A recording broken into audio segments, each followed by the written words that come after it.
In this video, I'll demonstrate how to create a spreadsheet to model personal income tax filings in the United States. This isn't actually indicative of how filing might be when you're watching this, but it's generally how it will work. So you're going to want to start off with a few headings to explain what things are. For example, a few very important things to note are incomes, deductions, and taxable incomes, which you get by subtracting your deductions from your income.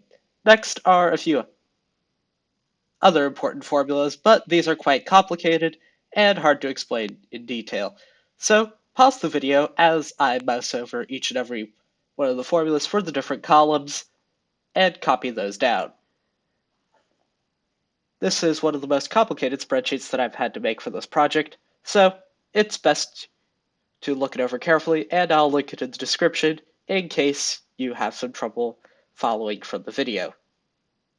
Some of these columns can look quite simple, but they do require a lot of conditional statements and also are very hard to copy from line to line because the lines aren't exactly like the ones above, like in the amortization spreadsheet, where after the first line, everything is exactly the same.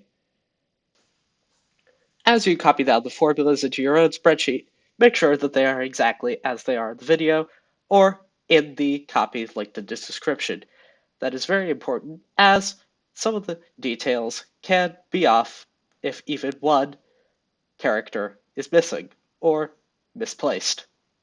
So once you have your single filer tax spreadsheet, you can just copy over all the information to create a joint filing spreadsheet by simply changing the numbers in the first two columns to reflect what they are when you're making your spreadsheet.